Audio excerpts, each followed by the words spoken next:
I'm from California, and so it was, and I knew I wanted to do theater for as you know, when I wanted to study, and so it was basically LA or New York. That's kind of your option, your two options. The way I heard about Hofstra was my guidance counselor was very helpful, and she sent all my stuff to Hofstra, asking, hey, could he maybe get a scholarship because that's really important to him and stuff like that. And I didn't even know about this, and so I got like calls and emails and stuff back.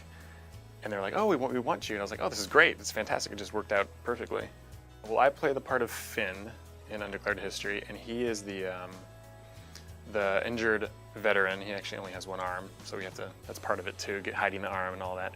And he is a vet who comes back to Hofstra, and he isn't your typical Hollywood kind of veteran. I mean, the PTSD is present, but he just kind of wants to get through school, move on with his life, and forget everything that happened. And so in the course of the play, he meets a girl, Diana, played by Kristen Nemechek, and she is still into the anti-war stuff, and that kind of annoys him to a point because he wants to move on, and maybe this will be the girl that I can move on with, but she's still kind of bringing him back to what he doesn't want to be a part of. It's interesting because the play was written for Hofstra, by a Hofstra alum, about Hofstra happenings that went on. And that's just kind of a rare occurrence because it's been such a collaborative effort. You know, if we, you know, the author, Isaac Rathbone, if we're like, hey, Ike, I have a question about this line, he's like, okay, we can change it. And it's fine. We've all created this together. This play is actually, in my opinion, very untraditional because, you know, throughout my 4 years here, I've been working with pretty standard stuff. Maybe some classics here and there, Shakespeare and Greek. The narrative is interspersed with guerrilla theater. So there's a lot of scenes in the narrative side of the story that you miss out on and are replaced with the guerrilla style theater to comment on it. In the play, we have people, you know, wearing a Nixon mask, for example, or signs with South Vietnam and Cambodia on them, and the Nixon is beating them or stabbing them with a knife as a way to comment on what's happening in the narrative.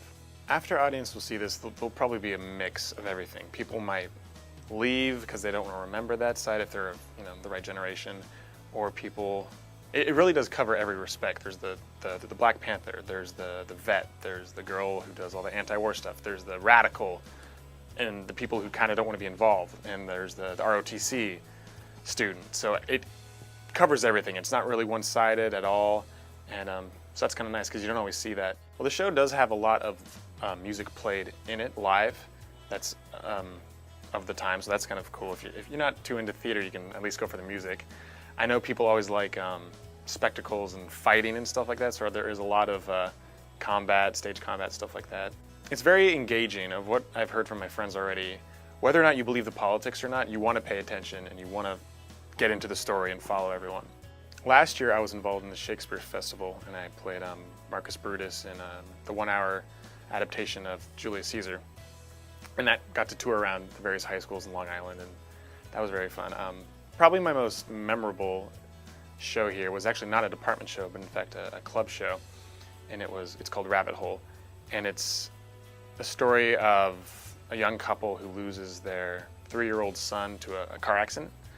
And so it was just very heavy, strong, you know, demanded a lot from everyone. I really like the education I've had in the drama department because it's not your typical, oh, we do this show and this show that everyone's heard of. It's very different stuff that is very necessary to this kind of degree. And within the degree, we have had a chance to take classes that you may not have at other schools. Like we have a Rapier and Dagger class, which I'm actually now the TA of. We have a clown class, you know, you put the red nose on and all that. And I just feel very lucky. I had no idea the program was like this, so I'm just glad I chose this one. After I graduate, I'm just, you know, excited to move in, start working, and just get to it. You know, I have considered graduate school, but I think I've just been in school for all of my life, so I just kind of want to get at it. And you know, grad school may come up in a couple of years, maybe.